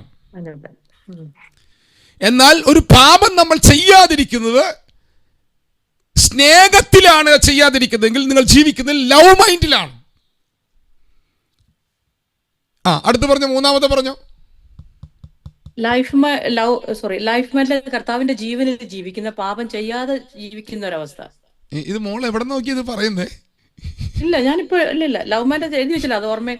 എന്റെ കർത്താവ് കൃപ, ഭയങ്കര വളർച്ചയായി മിമിയാമ്മയ്ക്ക്. നമുക്കൊരു സഭ കൊടുക്കേണ്ട സമയമായി. വേണ്ട, ആ സഭ പണിയേണ്ട സമയമായി. അപ്പം ഇവിടെ നോക്കി ശ്രദ്ധിക്കുക. ഇത് ഭയങ്കര ഈടുറ്റൊരു കാര്യമാണ് കേട്ടോ പറയുന്നത്. ഞാനത് മനസ്സിലാക്കാൻ ഒരു ഉദാഹരണം പറയാറുണ്ട്. എൻ്റെ വീടിൻ്റെ മുമ്പിൽ ഞാനിങ്ങനെ തൃശ്ശൂർ, ഇത് നടന്ന സംഭവമല്ല കേട്ടോ, പേടിക്കണം, ഞാൻ ഇപ്പോൾ വരാം ക്ലാസ്സിലേക്ക് ഇപ്പോൾ കയറാം. ഞാനിങ്ങനെ പതുക്കെ ഒന്ന് വലിഞ്ഞു നിൽക്കുന്നു ഇന്ന്. പക്ഷെ ഇത് നിങ്ങൾക്ക് അത്യാവശ്യമുള്ള കാര്യമാണ്. എൻ്റെ വീട്ടിൽ നിന്ന് ഞാൻ തൃശ്ശൂർക്ക് പോകുന്ന വഴിക്ക്, ഇപ്പം ഞാനെന്ന് പറഞ്ഞത് വേണ്ട, ഞാൻ തന്നെ ആയിക്കോട്ടെ, എനിക്ക് നല്ല മൊബൈലൊന്നുമില്ല, ഞാൻ നല്ലൊരു മൊബൈൽ വഴി കിട്ടുന്നു. കിട്ടിയ വഴിക്ക് സ്തോത്രം, പ്രൈസ് ദി ലോർഡ്, കുറേ നാളായി ആഗ്രഹിച്ചുകൊണ്ട് നടക്കുന്നു. മൊബൈൽ കിട്ടി, സ്തോത്രം പറഞ്ഞു. അകത്തൊരു ആഗ്രഹം ഉണ്ടായിരുന്നു. എടുത്തു കഴിഞ്ഞപ്പോൾ എൻ്റെ അകത്തൊരു പേടി വന്നു. ഈ മൊബൈലിലൊരു നമ്പറുണ്ട്, ആ നമ്പർ വെച്ച് നോക്കിയാൽ ഈ മൊബൈൽ ഞാൻ എടുത്തുവെന്ന് അധികാരികൾക്ക് മനസ്സിലാകും, എന്നെ അവർ അറസ്റ്റ് ചെയ്യും, അല്ലെങ്കിൽ എന്നിൽ നിന്ന് ആ മൊബൈൽ എടുക്കും, ഞാൻ കുറ്റക്കാരനായി മാറും. അപ്പം എൻ്റെ അകത്തുള്ള ആഗ്രഹം അത് എടുക്കാൻ എൻ്റെ അകത്ത് വന്നു. പക്ഷെ നിയമത്തെ പേടിച്ച് ഞാൻ അത് എടുത്തില്ല. രണ്ടാമത്തെ എൻ്റെ മനോഭാവത്തിൽ ഇതേ മൊബൈൽ ഞാൻ കണ്ടു, ഞാൻ എടുക്കാത്ത നിയമത്തെ പേടിച്ചല്ല, ഇത് ഒരാളുടെ നഷ്ടപ്പെട്ടതാണല്ലോ, ആ നഷ്ടപ്പെട്ടയാൾക്ക് നഷ്ടപ്പെട്ടല്ലോ എന്ന് എനിക്ക് ആഗ്രഹം വന്നു. കണ്ടപ്പം പ്രൈസ് ദി ലോർഡ് പറഞ്ഞു ഞാൻ. പക്ഷേ അയ്യോ, ഇതൊരാളുടെ നഷ്ടപ്പെട്ടതല്ലേ എന്ന ചിന്തയിൽ ഞാനത് ഇവിടുത്തെ പോലീസ് സ്റ്റേഷനിൽ എത്തിച്ചു കൊടുത്തു. 1, പേടിച്ചെത്തിച്ചു കൊടുത്തു. 2, നഷ്ടപ്പെട്ട വ്യക്തിയെ ഓർത്തെത്തിച്ചു കൊടുത്തു. 2 സമയത്ത് എൻ്റെ അകത്ത് ആഗ്രഹം വന്നു. എന്നാൽ 3ാമത്തെ സ്റ്റേജിൽ ഞാൻ ആ മൊബൈൽ കണ്ടപ്പോൾ എനിക്ക് അത് ആഗ്രഹം വരുന്നില്ല, ഇത് എൻ്റേതല്ല എന്ന ഒരു മനോഭാവത്തിലേക്ക് ഞാൻ വളർന്നു. ശ്രദ്ധിക്കുന്നുണ്ടോ നിങ്ങൾ? ഞാൻ പറഞ്ഞ ആശയം മനസ്സിലായോ? അതിനെയാണ് ജീവാധിഷ്ഠിത മൈൻഡ് എന്ന് പറയുന്നത്. അപ്പൊ എന്റെ ചോദ്യം, ആദ്യത്തെ 2 പ്രാവശ്യം മൊബൈൽ എടുത്തില്ലല്ലോ? ആദ്യത്തെ 2 പ്രാവശ്യം മൊബൈൽ എടുത്തോ? ഈ നമ്മുടെ ആരും ഒരാളുടെ മൊബൈൽ ഓൺ ചെയ്യുമ്പം ഒരു സൗണ്ട് എക്കോ അടിക്കുന്നുണ്ട്. ഓക്കെ, ശ്രദ്ധിക്കൂ, വളരെ നിങ്ങൾ ശ്രദ്ധിക്കേണ്ട കാര്യമാണ്. ഇവിടെയാണ് നമ്മൾ ഉയർന്ന തലത്തിലേക്ക് നമ്മുടെ ലൈഫിനെ കൊണ്ടുപോകുന്നത്. ആദ്യത്തെ 2 തലത്തിലും നമ്മൾ മൊബൈൽ എടുത്തില്ല, പക്ഷെ ദൈവം മുമ്പാകെ എടുത്തു. അപ്പം ഈ നിയമാധിഷ്ഠിതമായി ജീവിക്കുന്ന ആളുകളുടെ ചിന്ത എന്താ? എനിക്ക് ആഗ്രഹമുണ്ട്, അപ്പൻ്റെ വീട്ടിലെ നിൽക്കുക, അപ്പനെ ഇഷ്ടപ്പെട്ട് നിൽക്കുകയാണെങ്കിൽ എനിക്കും ആഗ്രഹമുണ്ട് ഇളയമോൻ പോയ പോലെ പോകാൻ. പക്ഷെ ഞാൻ പേടിച്ച് നിൽക്കുകയാണ്. അവൻ്റെ ദൃഷ്ടിയിൽ അവൻ ജഡത്തിൽ പാപം ചെയ്തിട്ടില്ല, പക്ഷെ അവൻ ആത്മാവിൽ എന്ത് ചെയ്തു കഴിഞ്ഞു? സ്പിരിച്വൽ, ആത്മാവിലല്ല, സ്പിരിച്വൽ അവൻ എന്ത് ചെയ്തു കഴിഞ്ഞു? പാപം ചെയ്തു കഴിഞ്ഞു. പക്ഷേ ഇവരെ ജഡത്തിൽ പാപം ചെയ്യാത്തത് കൊണ്ട് ഇവർക്ക് എന്തു വരില്ല? ഞാൻ പറഞ്ഞ ആശയം നിങ്ങൾക്ക് മനസ്സിലാക്കുന്നുണ്ടോ? ഞാൻ പറഞ്ഞ ആ ക്ലിപ്പ്, ആ കണ്ടന്റ് നിങ്ങളുടെ അകത്ത് കിട്ടിയോ? നിയമത്തെ പേടിച്ചും സ്നേഹിച്ചും പാപം ചെയ്യാത്തവരകത്ത് പാപം ആഗ്രഹം വന്നു. ഭയങ്കര വിശുദ്ധന്മാരവര്, പക്ഷെ അകത്തെന്തുണ്ട്? ചെയ്യാൻ ആഗ്രഹമുണ്ട്. ശരീരം കൊണ്ട് ചെയ്തിട്ടില്ല, പക്ഷെ അകത്തെന്തുണ്ട്? ആഗ്രഹമുണ്ട്. അർത്ഥം ദൈവം മുമ്പാകെ ഇവരാരാണ്? പാപികളാണ്. പക്ഷെ ആയുസ്സിൽ കുറ്റബോധം വരുമോ? ആയുസ്സിൽ ഇവർക്ക് മാനസാന്തരപ്പെടാൻ തോന്നുവോ? ആയുസ്സിൽ ഇവർക്ക് ഏറ്റുപറയാൻ തോന്നുവോ? പക്ക പാപികളായിട്ട് ജീവിക്കുകയാണ്. മിക്ക വിശ്വാസികൾ ഈ രണ്ട് ഘട്ടത്തിൽപ്പെട്ടവരാണ്. പലതും ആഗ്രഹമുണ്ട്, പക്ഷെ തൊടുന്നില്ല. അപ്പൊ അവരെ മനസ്സിലെന്താണ്? പക്ഷേ നിങ്ങളുടെ അകത്ത് ഈ തലത്തിൽ നിന്ന് ദൈവം നിങ്ങളെ ജീവാധിഷ്ഠിതമായി വളർത്താൻ ആഗ്രഹിക്കുന്നു. നിങ്ങൾക്ക് ഈ ആഗ്രഹം വരാത്തൊരു ജീവിതം ഉണ്ടോ? നിങ്ങൾക്ക് ഈ മൊബൈൽ കാണുമ്പോൾ നിങ്ങളുടേതല്ല എന്നുള്ള ബോധ്യത്താൽ നിങ്ങളുടെ അകത്ത് ആഗ്രഹം വരാത്ത ഒരു തലമുണ്ടോ? ആ തലമാണ് റോമാലേഖനത്തിൽ പൗലോസ് പറയുന്നത്, നീതിയുടെയും കൃപയുടെയും സമൃദ്ധി ലഭിക്കുന്നവർ യേശുക്രിസ്തു എന്ന ഏക നിമിത്തം ഏറ്റവും അധികമായി ജീവനിൽ വാഴും. ജീവനിൽ നിങ്ങൾ വാഴാൻ തുടങ്ങുമ്പോൾ പിന്നെ നിങ്ങൾ ജീവിക്കുന്നത് ഇതിന്റെ അടിസ്ഥാനത്തിലല്ല. അപ്പൊ നിയമം കിട്ടിയപ്പോൾ എന്താ ഉണ്ടായത്? നിയമം കിട്ടിയപ്പോൾ നിയമത്തിന്റെ പാർട്ട്ണറായ യഹോവയാം ദൈവം തന്നെ അവരെ നേരിട്ട് കൊല്ലാൻ തുടങ്ങി. പക്ഷെ നിങ്ങളിപ്പോൾ ജീവിക്കുന്നത് എന്തിലല്ല? നിയമത്തിന്റെ കീഴിലല്ല. റോമാലേഖനം 7-ാം അധ്യായം, ന്യായപ്രമാണം സംബന്ധിച്ച് മരിച്ച് ഉള്ളിലെ ആത്മാവ് സംബന്ധിച്ച് പുതുക്കം പ്രാപിച്ച് നിങ്ങളിപ്പോൾ ആത്മാവിൽ ജീവിക്കുന്നവരാണ്. അർത്ഥം നിങ്ങൾ ഏത് കവനന്റിലല്ല, കിൻഷിപ്പിലോ വാസലിലോ അല്ല നിങ്ങൾ ജീവിക്കുന്നത്. നിങ്ങൾ ജീവിക്കുന്നത് ഗ്രാൻഡ് കവനന്റിലാണ്. കർത്താവേ, ഞാൻ പറഞ്ഞതിൽ ഇപ്പോൾ ഡൗട്ട് വന്നോ നിങ്ങൾക്ക്? ഡൗട്ട് വന്നോ? ഇപ്പോൾ പറഞ്ഞ കാര്യത്തിൽ ഡൗട്ട് വന്നോ? ആരെങ്കിലും ഒരാൾ മൈക്ക് തുറന്നു പറ. വന്നോ? ഡൗട്ട് വന്നോ? ഇപ്പോൾ പറഞ്ഞ ഈ കാര്യങ്ങൾ പറഞ്ഞു വന്നപ്പോൾ ക്ലിയർ ആയോ? ഡൗട്ടല്ല, ക്ലിയർ ആയോ?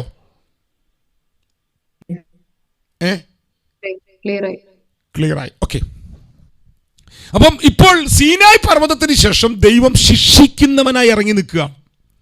പക്ഷേ അത് കാരണം എന്താ? കിൻഷിപ്പ് കവനന്റ് ആയതുകൊണ്ടല്ലേ. എന്നാൽ അത് ഗ്രാൻഡ് ആയിരുന്നെങ്കിലോ? ഇവർ ദൈവത്തിന്റെ പ്രതിനിധികളായി, രാജാക്കന്മാരായി, പുരോഹിതന്മാരായി ഇവർ ലോകത്തെ മുഴുവൻ ദൈവത്തെ തുറന്നു കൊടുക്കുന്നവരായി മാറുമായിരുന്നു. ഇനി ദൈവം ഇസ്രായേൽ ജനവുമായിട്ട് ഉടമ്പടിയിലേക്ക് വന്നില്ലേ? വന്നോ? നിങ്ങൾ എൻ്റെ കൂടെ ഉണ്ടോ? വന്നു കഴിഞ്ഞപ്പം ഇനി മെച്ചം എന്താണ്? ഇസ്രായേലിനെ ഒരാൾ തൊട്ടാൽ ദൈവം വെച്ച് വെക്കും അവരെ. കാരണം എന്താ? ഇസ്രായേലിനെ തൊട്ടവരെ മുഴുവൻ ദൈവം ശിക്ഷിക്കാനും അവരോട് പോരാടാനും കാരണം എന്താ? ദൈവം അവരുമായിട്ട് വന്ന കിൻഷിപ്പ് കവനന്റ് ആണ്. കേൾക്കുന്നുണ്ടോ നിങ്ങൾ? ദൈവം അമാലേക്കിനെതിരെ യുദ്ധം ചെയ്യുന്നു. ഉടമ്പടിയിൽ വന്ന ഇസ്രായേൽ ജനത്തിന് മുമ്പിൽ വന്ന സകല ജനത്തെയും തുടച്ചു നീക്കുവാൻ ദൈവം ഇറങ്ങി നിൽക്കാൻ കാരണം എന്താ? കാരണം മറ്റൊന്നുമല്ല, അവർ വന്നിരിക്കുന്ന കിൻഷിപ്പ് കവനന്റിലാണ്. നിങ്ങൾക്ക് ഞാൻ പറഞ്ഞ് മനസ്സിലാകുന്നുണ്ടോ? നിങ്ങളുടെ ചുറ്റും എത്രയധികം പേര് നിങ്ങൾക്കെതിരെ നിന്നിട്ടും എന്താ ദൈവം അവരെ തൊടാത്തെ? നിങ്ങൾ പ്രാർത്ഥിച്ചിട്ടും കർത്താവേ, നിങ്ങൾ പ്രാർത്ഥിച്ചിട്ട് നിങ്ങളുടെ ശത്രുക്കളെ ദൈവം തൊടുന്നില്ലല്ലോ. എന്താ തൊടാത്തെ? പഴയ നിമിത്തത്തിൽ ദൈവം വേഗം ഇറങ്ങി അവരെ തൊടുകല്ലായിരുന്നോ?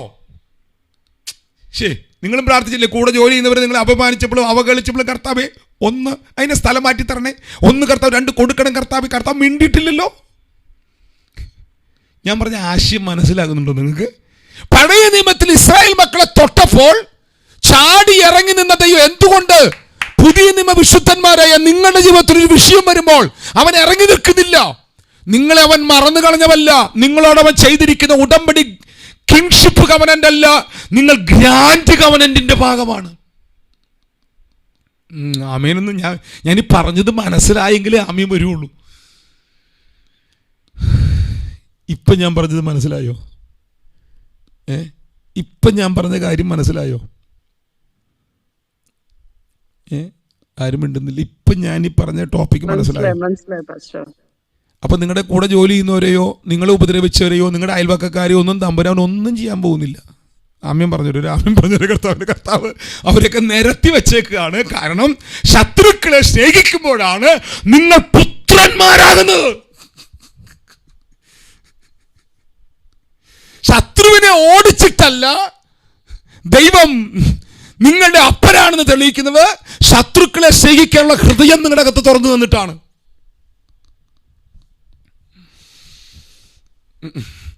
ദൈവം ഇവർക്ക് ഈ സത്യത്തിൽ ഈ നിയമം കിട്ടിയപ്പോൾ ദൈവത്തിന്റെ ഹൃദയമല്ല കേട്ടോ തുറന്നു വന്നത്. ദൈവത്തിന്റെ ഹൃദയമല്ല കേട്ടോ തുറന്നു വന്നത്.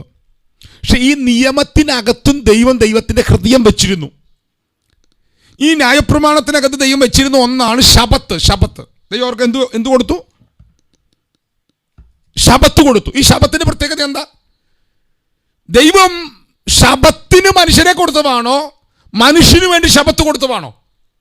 7 ദിവസം ഫറവോന്റെ പാടത്ത് കിടന്ന പട്ടിയെ പോലെ പണിത മനുഷ്യനെ തമ്പുരാൻ വിളിച്ചിറക്കി കൊണ്ടുവന്ന് ന്യായപ്രമാണം കൊടുത്തപ്പോൾ സങ്കീർത്തനക്കാരൻ പറഞ്ഞു, ന്യായപ്രമാണത്തിലെ അത്ഭുതങ്ങൾ കാണേണ്ടവന് കണ്ണു തുറക്കണമെന്ന് പ്രാർത്ഥിച്ചില്ലേ?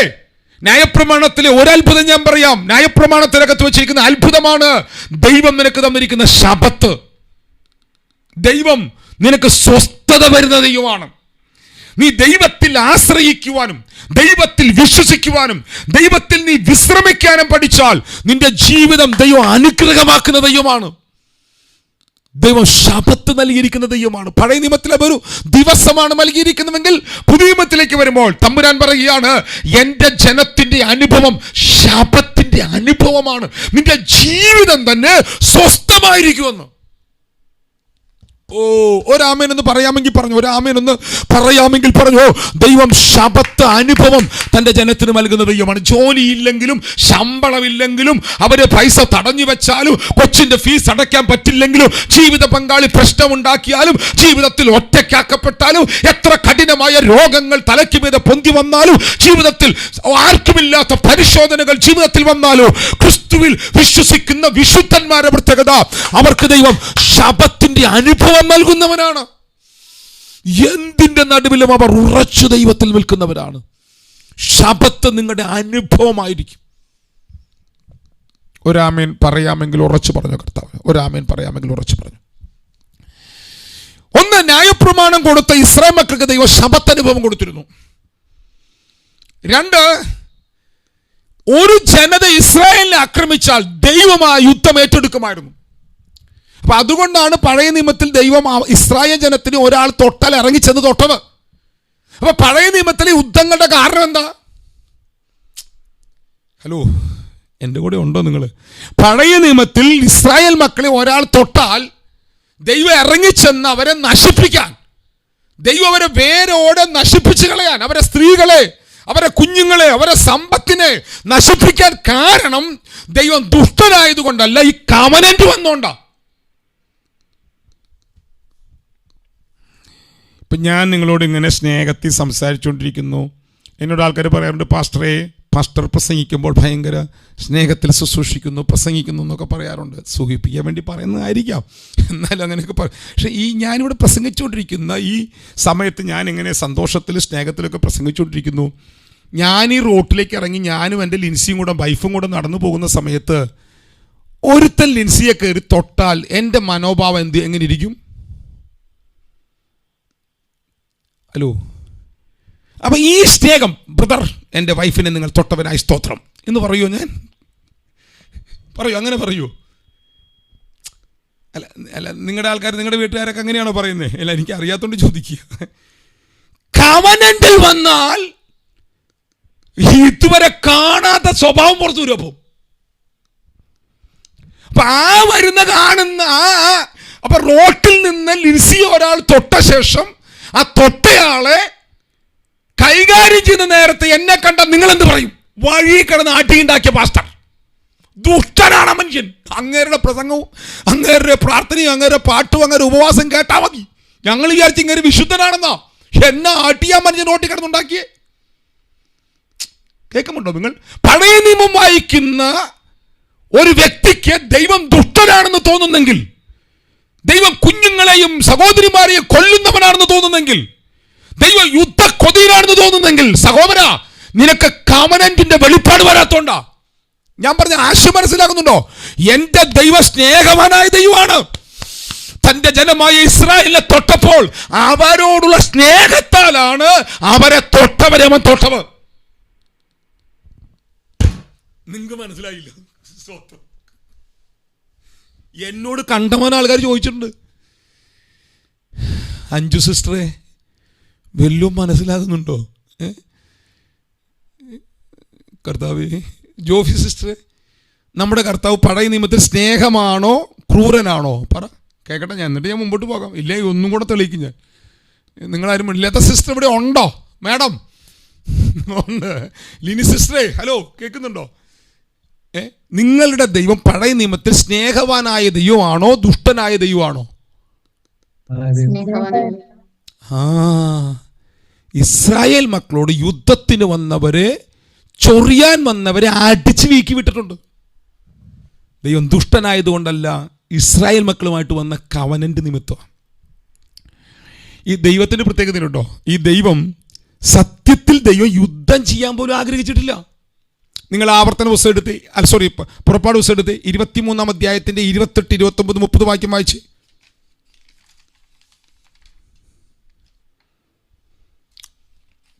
ഇന്ന് ക്ലാസ് ആയിട്ട് പോയില്ലല്ലേ? ഓക്കെ, സാരമില്ല, എൻ്റെ ക്ഷീണം കൊണ്ടാണേ. എന്നാലും കുഴപ്പമില്ല, നമുക്ക് കുറച്ച് കാര്യം പഠിക്കാൻ പറ്റിയല്ലോ. പോർഷൻ മുമ്പോട്ട് അധികം പോയില്ല എന്നേ, സാരമില്ല. എടുത്ത് പുറപ്പാട് പുസ്തകം 23, ഒരു 2 വാക്യം വായിച്ചേ നിർത്താം.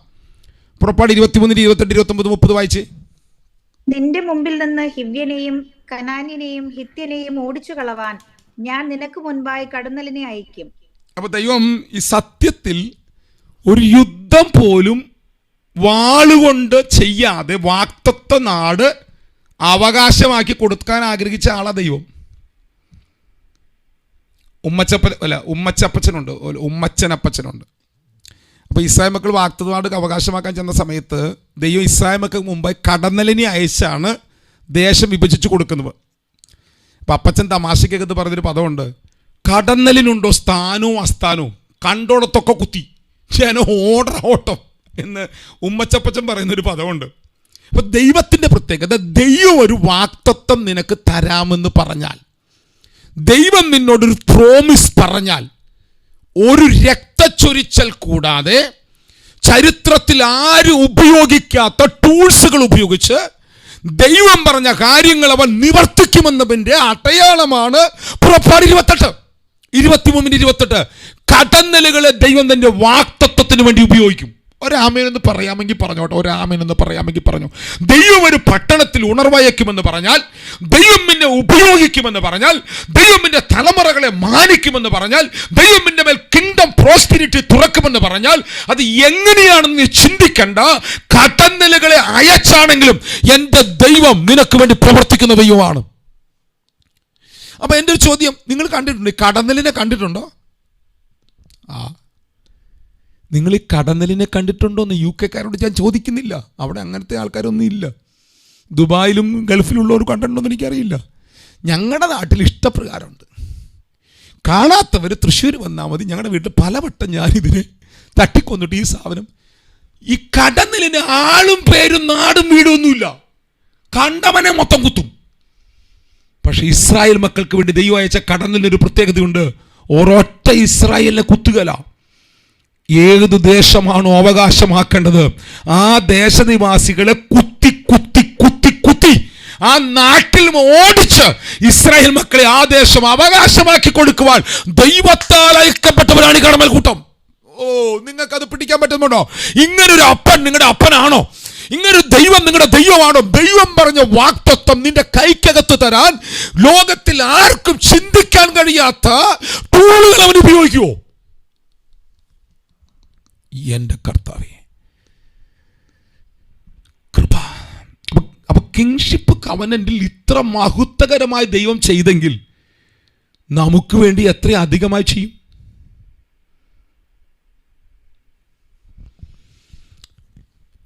എത്ര അധികമായി നമുക്ക് വേണ്ടി ചെയ്യും? ഒരു കാര്യം കൂടെ പറഞ്ഞ് ഞാൻ ആ ഭാഗം ഇന്നത്തെ ഇവിടെ നിർത്തുകയാണേ. ഒരു ഡൗട്ട് ചോദിച്ചിട്ടുണ്ട്. അത് ഞാൻ ഈ ക്ലാസ് ഇത് കഴിഞ്ഞ് പറയാം. അവിടെ ഈ ഇസ്രായേൽ മക്കൾ ഈ ഉടമ്പടിയുടെ 2ാം പട്ടം, ആദ്യത്തെ കവനൻറ്റിൻ്റെ പലക പൊട്ടിച്ചു. താഴേക്ക് ഇറങ്ങി വരുന്ന വഴിക്ക് മോശ താഴെ വിഗ്രഹത്തെ ഉണ്ടാക്കി. കൽപ്പലകയായിട്ട് ഇറങ്ങി വരുമ്പോൾ ആദ്യത്തെ കൽപ്പലകയിലെ 2 നിയമങ്ങൾ തെറ്റിച്ച് നിൽക്കുക. മോശ കൽപ്പലക എറിഞ്ഞു പൊട്ടിച്ചു. തമ്പുരാൻ പറഞ്ഞു, ഞാൻ നിന്നെയും നിൻ്റെ തലമുറയെ അനുഗ്രഹിക്കാം, ഇവരെ വിട്ടേക്ക്, ഞാൻ ഇവരെ നശിപ്പിക്കാൻ പോകാമെന്ന് പറഞ്ഞു. തമ്പുരാൻ ഇവരെ നശിപ്പിക്കാൻ പോകുക എന്ന് പറഞ്ഞ സമയത്ത് മോശ തമ്പുരാനെ പിടിച്ചു നിർത്തിയത് എങ്ങനെയാണെന്നറിയാമോ? ഞാനത് പിന്നെ നാളെ പറയാം, പക്ഷേ ഇപ്പം ഞാനത് പറഞ്ഞു വിടാം, ബാക്കി നാളെ എടുത്തു തരാം. തമ്പുരാനെ മോശ പിടിച്ചു നിർത്തിയത് അബ്രഹാമിനോടും ഇസഹാക്കിനോടും യാക്കോബിനോടും നീ വാഗ്ദത്തം ചെയ്ത ഉടമ്പടിയുടെ ജനമാണ് ഈ ജനം. കിൻഷിപ്പ് കവനന്റ് തെറ്റിച്ചവനെ കൊല്ലണം. ഹലോ, ഇസ്രായേൽ ജനത്തെ ദൈവം നശിപ്പിക്കാൻ പോകുക. ഞാൻ പറഞ്ഞ ഇത് നിങ്ങളുടെ അകത്ത് ഈ കവനന്റ് കയറുന്നുണ്ടോ? സീനായ് പർവ്വതത്തിൽ വെച്ച് ദൈവം കൽപ്പലക കൈമാറി ഇറങ്ങി വരുന്ന മോശ ജനം പാപം ചെയ്ത് നിൽക്കുന്നത് കണ്ടപ്പോൾ തമ്പുരാൻ പറയുകയാണ്, ഞാൻ ഇവരെ നശിപ്പിക്കാൻ പോവുകയാണ്, ഞാൻ നിന്നെ അനുഗ്രഹിക്കാം. ഉടൻ തന്നെ അപ്പൊ കവനന്റിന്റെ കിൻഷിപ്പ് കവനന്റിനോടുള്ള ബന്ധത്തിൽ തമ്പുരാൻ ഇവരെ നശിപ്പിക്കാം. കാരണം അവർ വചനത്തിന് വിരോധമായി ചെയ്തു, നിയമത്തെ തെറ്റിച്ചു. അപ്പൊ കിൻഷിപ്പ് കവനന്റിനാൽ ഉണ്ടാകേണ്ടത് അനർത്ഥമാണ്, നാശമാണ്. ദൈവം അവരെ നശിപ്പിക്കാൻ പോവുകയാണ്. ഉടൻ തന്നെ മോശ കിൻഷിപ്പ് കവനന്റിൽ നിന്ന് ഗ്രാൻഡ് കവനന്റിലേക്ക് പോയി. ഏതാ ഗ്രാൻഡ് കവനന്റ്? മോശ പറഞ്ഞു, തമ്പുരാനെ നീ അബ്രഹാമിനോടും ഇസഹാക്കിനോടും യാക്കോബിനോടും വാഗ്ദത്തം ചെയ്ത ജനമാണ് ഈ ജനം, അതുകൊണ്ട് നീ ഇതിൽ നിന്ന് മാറരുത്. നിങ്ങൾക്ക് ഞാൻ പറഞ്ഞ ആശയം മനസ്സിലാകുന്നുണ്ടോ? കിൻഷിപ്പ് നിമിത്തം ഉണ്ടാകേണ്ടത് നാശമാണ്, കിൻഷിപ്പ് നിമിത്തം ഉണ്ടാകേണ്ടത് ശിക്ഷയാണ്. പക്ഷേ കിൻഷിപ്പിൽ കൂടെ വരേണ്ടിയിരുന്ന ശിക്ഷയെ ഗ്രാൻഡിൽ കൂടെ മോശ ജനത്തിന്മേൽ നിന്ന് എടുത്തു മാറ്റി. ഇപ്പം ഞാൻ പറഞ്ഞ ആശയം മനസ്സിലായോ? ഇത് ബൈബിൾ ആ വാക്യങ്ങൾ വായിച്ചാൽ നിങ്ങൾക്ക് ഒന്നും കൂടെ മനസ്സിലാകും. മോശയോട് തമ്പുരാൻ വന്ന് ചൂടായി പറഞ്ഞതും തമ്പുരാനും മോശയും തമ്മിൽ നടന്ന സംസാരം ഓർമ്മയുണ്ടോ? കിൻഷിപ്പിൽ നിൽക്കുന്നവർ അതത് സമയത്ത് ശിക്ഷാവധി ഏറ്റെടുക്കുമ്പോൾ ഗ്രാൻഡിലേക്ക് ദൈവത്തിന്റെ ഹൃദയത്തെ കൊണ്ടുപോയി അത് ഓർപ്പിച്ചപ്പോൾ തമ്പുരാൻ അനുതപിച്ചു. തമ്പുരാൻ മോശ പറഞ്ഞതുപോലെ ചെയ്യാൻ തുടങ്ങി. അപ്പം ഇവിടെ നിങ്ങൾ ദൈവത്താൽ സ്ഥാപിക്കപ്പെട്ടിരിക്കുന്നത്, അവകാശികളായിരിക്കുന്നത് ഗ്രാൻഡ് കവനന്റിന്റെ അവകാശികളാണെന്നുള്ള വെളിപ്പാട് വരാൻ തുടങ്ങിയാൽ നിങ്ങളുടെ കുടുംബത്തിൽ, നിങ്ങളുടെ തലമുറകളുടെ മേൽ, നിങ്ങളുടെ സമസ്ത മേഖലകളുടെ മേലും നിങ്ങൾ അറിയാതെ വീട് കിടക്കുന്ന, അല്ല നിങ്ങളുടെ മനോഭാവത്താൽ വീട് കിടക്കുന്ന പലവിനെയും അടർത്തി മാറ്റി ദൈവത്താലുള്ള ഉയർച്ചകളും ദൈവത്താലുള്ള അനുഗ്രഹങ്ങളും നിങ്ങളുടെ കുടുംബത്തിൽ തുറക്കുന്നതാണ് പുതിയ ഉടമ്പടി എന്ന് പറയുന്നത്. അതിനൊരു ആമേൻ പറയാൻ പറ്റുമെങ്കിൽ ഉറച്ച ആമേൻ പറഞ്ഞു കർത്താവിന്.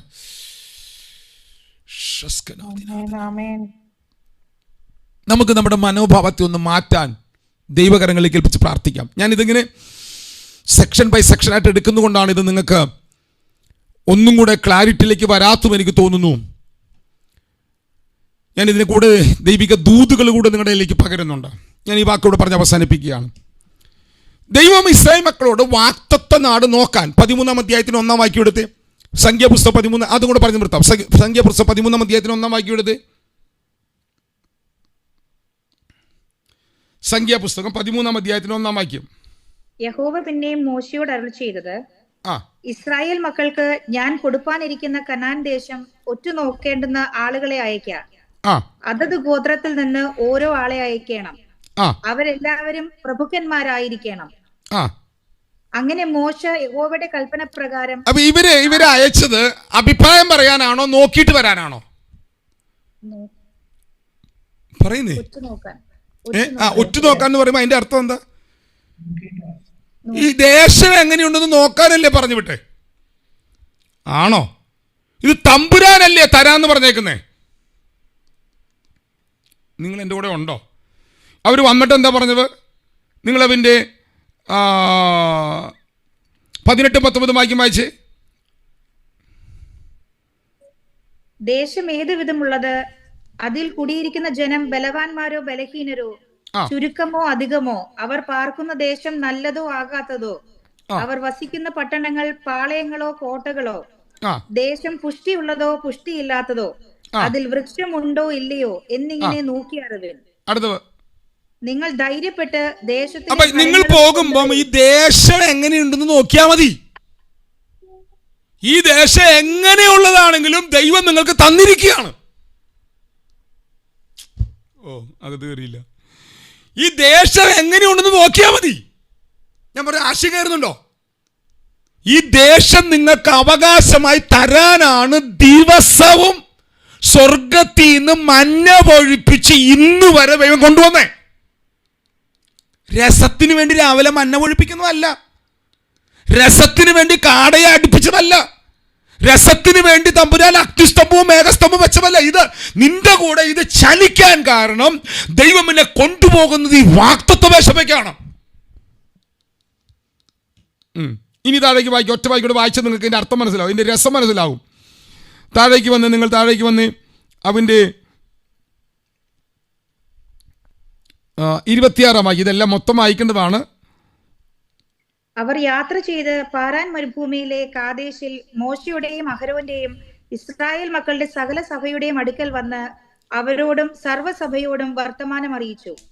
ദേശത്തിലെ ഫലങ്ങളും അവരെ കാണിച്ചു. അവർ അവനോട് വിവരിച്ചു പറഞ്ഞതെന്തെന്നാൽ, നീ ഞങ്ങളെ അയച്ച ദേശത്തേക്ക് ഞങ്ങൾ പോയി. അത് പാലും തേനും ഒഴുകുന്ന ദേശം തന്നെ. അതിലെ ഫലങ്ങൾ ഇതാ. എങ്കിലും ദേശത്ത് പാർക്കുന്ന ജനങ്ങൾ ബലവാന്മാരും പട്ടണങ്ങൾ ഏറ്റവും ഉറപ്പും വലിപ്പവും ഉള്ളവയുമാകുന്നു. ഞങ്ങൾ അനാക്കിന്റെ പുത്രന്മാരെയും അവിടെ കണ്ടു.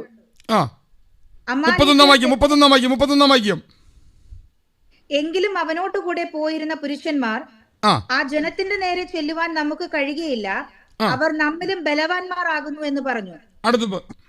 തങ്ങൾ ഉറ്റുനോക്കിയ ദേശത്തെ കുറിച്ച് അവർ ഇസ്രായേൽ മക്കളോട് ദുർവർത്തമാനമായി പറഞ്ഞതെന്തെന്നാൽ, ഞങ്ങൾ സഞ്ചരിച്ച് ഉറ്റുനോക്കിയ ദേശം നിവാസികളെ തിന്നുകളയുന്ന ദേശമാകുന്നു. ഞങ്ങൾ അവിടെ കണ്ട ജനം ഒക്കെയും അധികായന്മാർ.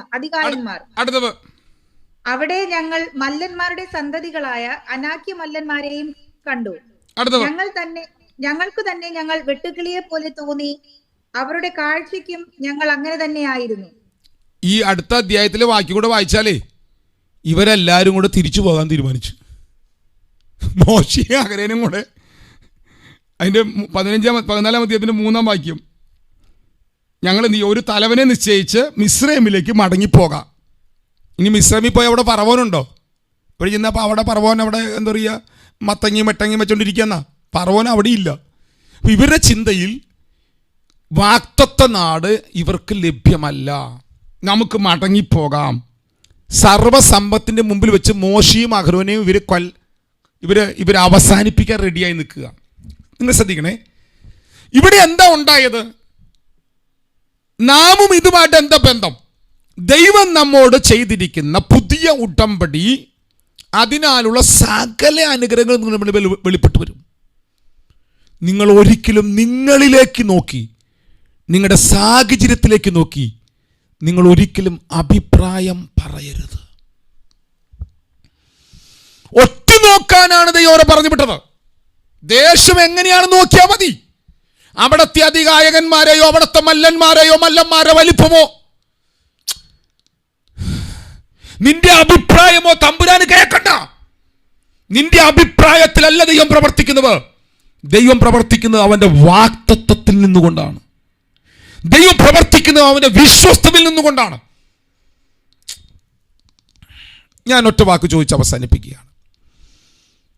നാം ഈ കഴിഞ്ഞ ദിവസങ്ങളെല്ലാം പുതിയ ഉടമ്പടിയും പഴയ ഉടമ്പടിയും നമ്മളുടെ കാര്യങ്ങൾ കേട്ടുകൊണ്ടിരിക്കുകയായിരുന്നു. സത്യത്തിൽ ഒരു കാര്യം നിങ്ങൾക്ക് ഇപ്പോൾ ചെറുതായിട്ട് മനസ്സിലായി വരുന്നുണ്ടാവും. ജീവിക്കുന്നത് പുതിയ ഉടമ്പടിയുടെ കാലഘട്ടത്തിലാണെങ്കിലും മനോഭാവം ഇപ്പോഴും പഴയ ഉടമ്പടിയുടേത് തന്നെയാണ്.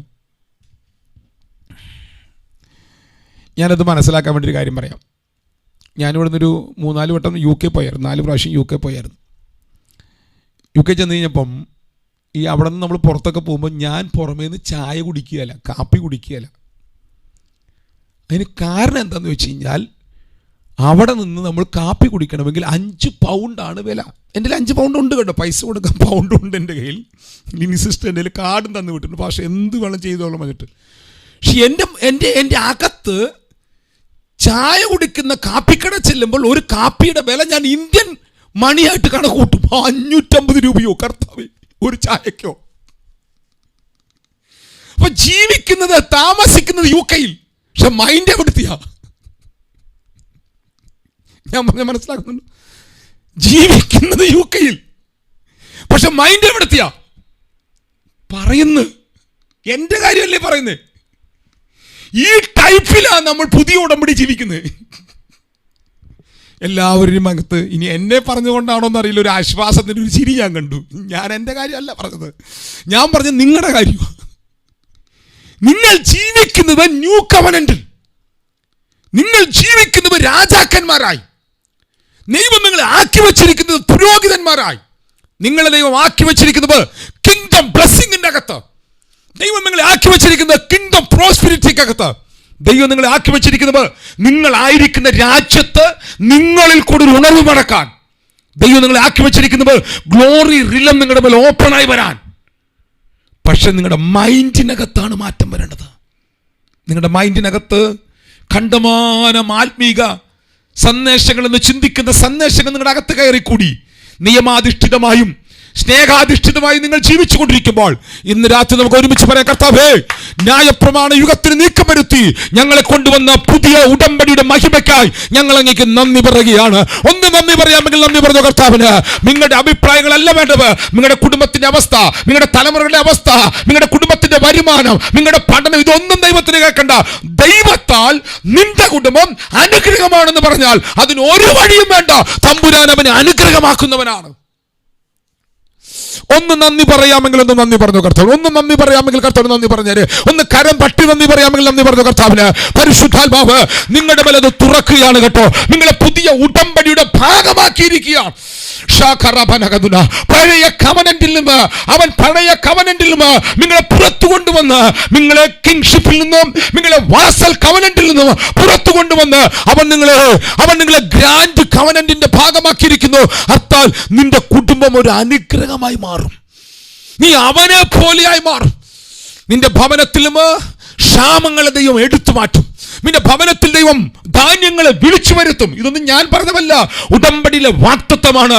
നിന്നിൽ അവന്റെ സ്വഭാവം, നിന്നിൽ അവന്റെ നന്മകൾ, നിന്നിൽ അവന്റെ അനുഗ്രഹങ്ങൾ തുറന്ന് അവൻ നിന്നെ അവനെ പോലെയാക്കി ദൈവരാജ്യത്തിന്റെ മഹിമകൾ മുഴുവൻ നിന്റെ മേൽ നിറച്ച് നിന്നെ ദൈവരാജ്യത്തിന്റെ അംബാസിഡറാക്കി, നിന്നെ ദൈവരാജ്യത്തിന്റെ കിങ്ഡം ഫെസിലിറ്റികൾ തുറക്കുന്നവനാക്കി ദൈവം നിന്നെ രൂപീകരിക്കുകയാണ്.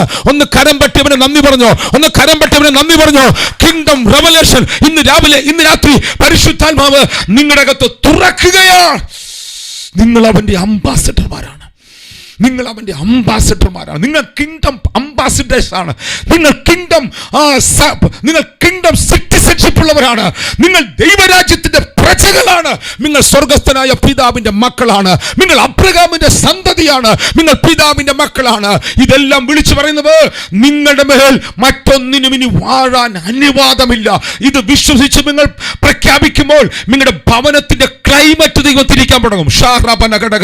നിങ്ങളുടെ ഭവനത്തിന്റെ ഇത് വിശ്വസിച്ച് പ്രഖ്യാപിക്കുമ്പോൾ, ഒന്ന് പ്രഖ്യാപിക്കാൻ പറ്റുന്നവരുണ്ടെങ്കിൽ പ്രഖ്യാപിച്ചു കേട്ടോ. നിങ്ങളിത് വിശ്വസിച്ച് പ്രഖ്യാപിക്കുമ്പോൾ നിങ്ങളുടെ ഭവനത്തിന്റെ ക്ലൈമറ്റ് മാറും. ഭവനത്തിന്റെ ക്ലൈമറ്റ് മാറും. ബൈബിൾ പറയുന്നു നിങ്ങൾ പുതിയ നിയമത്തിന്റെ അംബാസിഡർമാരാണ്. നിങ്ങൾ ക്രിസ്തുവിന്റെ അംബാസിഡർമാരാണ്. അംബാസിഡേഴ്സ് ആണെങ്കിൽ അംബാസിഡർ ജീവിക്കുന്നത് എംബസിയിലാണ്. എംബസിയിൽ കൈകാര്യം ചെയ്യുന്നത് ഈ രാജ്യത്തിന്റെ കറൻസി അല്ല, ഈ രാജ്യത്തിന്റെ പ്രൊട്ടക്ഷൻ അല്ല. എംബസി നിലനിൽക്കുന്നത് ഏത് രാജ്യത്തിന്റെ എംബസിയാണോ അതിന്റെ സ്ട്രക്ചറിലാണ്. അതിന്റെ വേഷം, അതിന്റെ സമ്പത്ത്, അതിന്റെ സംസ്കാരം, അതിന്റെ സകല പ്രൊവിഷനുകളും അവിടെ തുറന്നു കിടക്കുകയാണ്. ഇന്ന് രാത്രി അത് വിശ്വസിച്ചുകൊണ്ട് ഒരു മിനിറ്റ് അന്യഭാഷ പറഞ്ഞ് പ്രാർത്ഥിക്കാമെങ്കിൽ പ്രാർത്ഥിച്ചോ. പരിശുദ്ധാത്മാവ് നിങ്ങളുടെ കുടുംബത്തിന്റെ ക്ലൈമറ്റിനെ തിരിക്കുന്നു, ക്ലൈമറ്റുകളെ തിരിക്കുന്നു, മനോഭാവത്തെ തിരിക്കുന്നു. അഭിപ്രായങ്ങൾ ദൈവത്തിന് കേൾക്കണ്ട. അഭിപ്രായങ്ങൾ നിങ്ങൾ പറയരുത്. അഭിപ്രായങ്ങൾ നിങ്ങൾ പറയരുത്.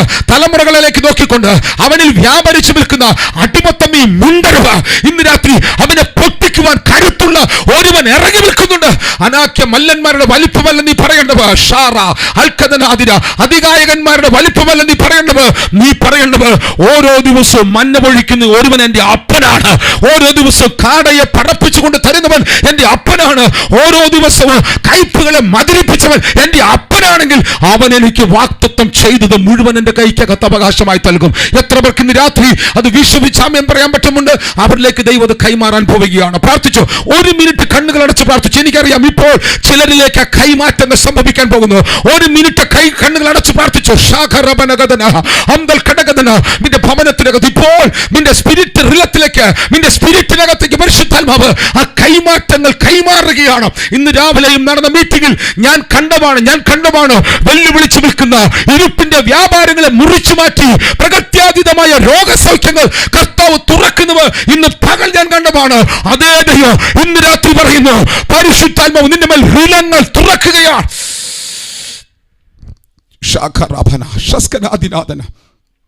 നാളുകളായി പരിശുദ്ധാത്മാവ് നിന്നോട് പറഞ്ഞിരിക്കുന്ന വാഗ്ദത്തത്തിലേക്ക് നിന്റെ കാലുകളെ പിടിച്ച് കയറ്റി വെക്കുന്ന ഒരു സീസൺ തുടങ്ങുകയാണ്. നീ ജീവിക്കുന്നത് കിൻഷിപ്പിലല്ല, നീ ജീവിക്കുന്നത് വാസൽ കവനന്റിലല്ല, നീ ജീവിക്കുന്നത് ഗ്രാൻഡ് കവനന്റിലാണ്. നീയാണ് ഈ രാജ്യത്തിൽ ദൈവത്തിന്റെ പ്രതിനിധി. ആമേൻ പറയാൻ പറ്റുമെങ്കിൽ പറഞ്ഞു കേട്ടോ. ഇന്ത്യയിൽ ദൈവരാജ്യത്തിന്റെ പ്രതിനിധി ഞാനാണ്. തൃശ്ശൂരിൽ ദൈവരാജ്യത്തിന്റെ പ്രതിനിധി ഞാനാണ്. നിങ്ങളായിരിക്കുന്ന രാജ്യത്തിന്റെ മടുവിൽ നിന്നുകൊണ്ട് ഇന്ന് രാത്രി ഉറപ്പോടെ ധൈര്യത്തോടെ പ്രഖ്യാപിച്ചോ, നിങ്ങളായിരിക്കുന്ന രാജ്യത്തിൽ ദൈവരാജ്യത്തിന്റെ അംബാസഡർ നിങ്ങളാണ്.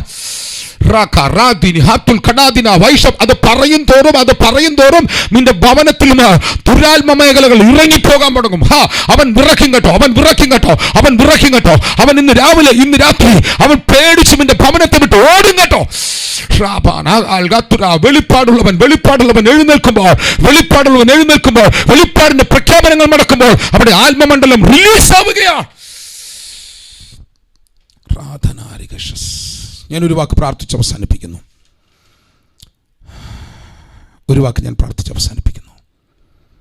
പരിശുദ്ധനും നിത്യനും നീതിമാനുമായ ഞങ്ങളുടെ സ്വർഗീയ പിതാവേ, ഈ നല്ല രാത്രിക്കായി സ്തോത്രം. പഴയ ഉടമ്പടി, മോശൈക ഉടമ്പടി, അത് ഗ്രാൻഡായി അങ്ങ് നൽകാൻ വന്നു. അത് പിന്നത്തതിൽ കിൻഷിപ്പും വാസലുമായി അങ്ങയ്ക്കതിനെ താഴ്ത്തേണ്ടി വന്നു. അതിനകത്ത് ജീവിച്ചപ്പോഴും അങ്ങ് അവർക്ക് വേണ്ടി അസാധാരണ അത്ഭുതങ്ങൾ തുറന്നവനാണല്ലോ. ആ അപ്പൻ്റെ മക്കളായ ഞങ്ങൾ, അബ്രഹാമിനോട് ചെയ്ത ഉടമ്പടിയുടെ മക്കളായ ഞങ്ങൾ, പുതിയ കവനന്റിൻ്റെ അവകാശികളായ ഞങ്ങൾ, ഗ്രാൻഡ് കവനന്റിൻ്റെ അവകാശികളായ ഞങ്ങൾ, ഞങ്ങളുടെ മനസ്സിനകത്ത് ഇന്ന് രാത്രി പരിശുദ്ധാത്മാവ് നൽകുന്ന വചന വെളിപ്പാടിനാൽ പുതുക്കം പ്രാപിച്ച് ഞങ്ങൾ ഒരുമിച്ച് കൃപാസനത്തിൻ്റെ അടുക്കിലേക്ക് അടുത്ത് വരികയാണ്. ഈ ജനത്തിൻ്റെ മേൽ, ഈ മക്കളുടെ മേൽ ഇന്ന് രാത്രി അത് തുറക്കണം അപ്പ. കിങ്ഡം ഫെസിലിറ്റികൾ ഇവരുടെ മേൽ തുറന്നു വരാൻ, കിങ്ഡം അതോറിറ്റി ഇവരുടെ മേൽ തുറന്നു വരാൻ, ഇവരുടെ മനസ്സിനെ കർത്താവ് മാറ്റാൻ, പുതിയ ഉടമ്പടിയുടെ സകല അവകാശങ്ങളും സകല അനുഗ്രഹങ്ങളും ഇവരുടെ കുടുംബത്തിൽ തുറന്നു വരട്ടെ. ഇവരുടെ കുടുംബങ്ങൾ വിശുദ്ധമാകട്ടെ. ഇവരുടെ കുടുംബങ്ങൾ ദൈവത്തിന് വേണ്ടി വേർതിരിക്കപ്പെടട്ടെ. ഇവർ ജീവനിലും തേജസ്സിലും സഞ്ചരിക്കട്ടെ. അതിവരുടെ കുടുംബത്തിൻ്റെ അവസ്ഥകൾ മുഴുവൻ മാറ്റട്ടെ. ഇവരുടെ പ്രൊവിഷനുകൾ വർദ്ധിപ്പിക്കണമേ. ഇവർ എവിടെ താമസിക്കണമോ അവിടേക്ക് ദൈവം വരെ എത്തിക്കണമേ. ദൈവത്താലുള്ളത് ഇവരെ മേൽ ഇന്ന് തുറക്കുന്ന ഒരു സീസൺ ആരംഭിക്കുന്ന പകലായി മാറട്ടെ. ഞാൻ അതിനായിട്ട് ഇവരെ അനുഗ്രഹിച്ച് പ്രാർത്ഥിക്കുന്നു. മഹത്വം കുഞ്ഞാടിന് പ്രാർത്ഥന ഘട്ടത്തിനായി സ്തോത്രം. യേശുക്രിസ്തുവിൻ്റെ നാമത്തിൽ തന്നെ ആമേൻ, ആമേൻ, ആമേൻ. നമ്മുടെ കർത്താവായ യേശുക്രിസ്തുവിൻ്റെ കൃപയും പിതാവായ ദൈവത്തിൻ്റെ സ്നേഹവും ആശ്വസിപ്പിച്ച് വഴിമടത്തുന്ന പരിശുദ്ധാത്മാവായ ദൈവത്തിൻ്റെ സഹവാസവും കൂട്ടായ്മയും കാവലും നാം പ്രാർത്ഥിച്ച സകല പ്രാർത്ഥനാ വിഷയങ്ങളോടും ലോകത്തുള്ള സകല വിശുദ്ധന്മാരോടും നമ്മൾ ഓരോരുത്തരും ഇന്നും എന്നേക്കും നമ്മുടെ കർത്താവായ യേശുക്രിസ്തുവിൻ്റെ രണ്ടാം വരവരെയും ഇരിക്കുമാറാകട്ടെ. ആമേൻ, ആമേൻ, ആമേൻ.